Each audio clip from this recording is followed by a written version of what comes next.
Something that has long fascinated me is the way in which many modernist poets, authors, writers, thinkers combined a sort of radical approach to literary form and technique with an apparently traditionalist mindset, a looking back to the past, a sort of resourcing of the past and its traditions.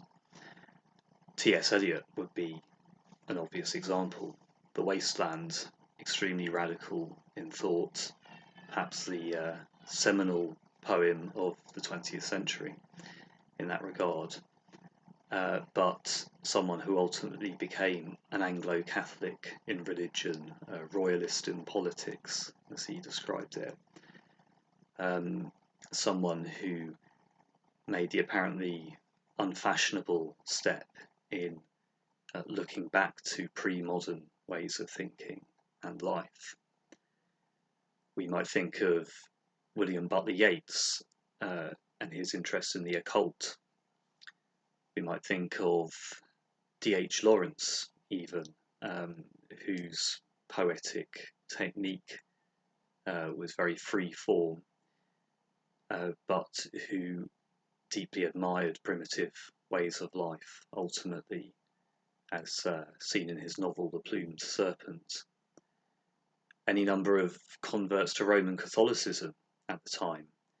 David Jones, who I've done a short video on, was a convert to Catholicism. Evelyn Waugh.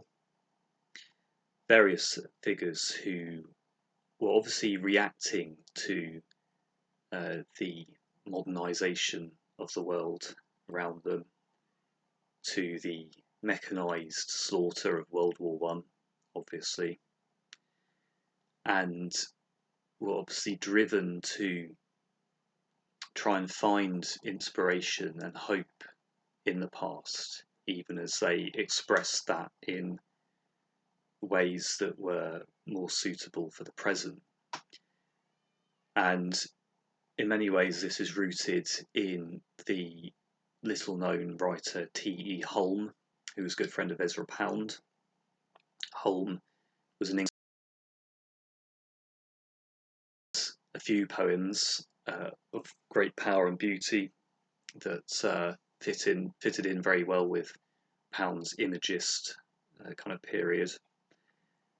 And Hulme wrote a seminal essay, Romanticism and Classicism, which called for a return to classical values, to objective forms, to hard, clear images, to ways of thinking that were beyond the romantic inspired individual.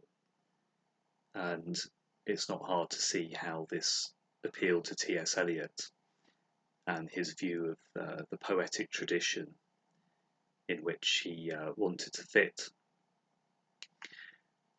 And I suppose for me, it makes me look on what's happening at the moment with an apparent return to traditionalist forms of religion among some young people, the quiet revival, some people have been calling it, where an apparently godless generation, in part at least, are returning to maybe even the Roman Catholic Church, to Eastern Orthodoxy, to Anglo-Catholicism. How do we interpret this? Is it a similar dynamic, but on a mass level? So obviously people like T.S. Eliot, Waugh, and David Jones were wealthy enough, well-educated enough to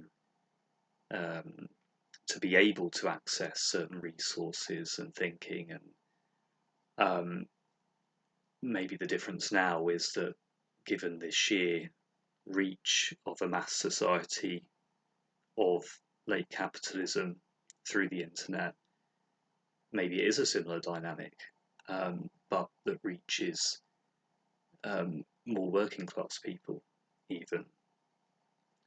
Is it something durable? is it just a sort of aesthetic that won't really survive whatever catastrophes are on the horizon?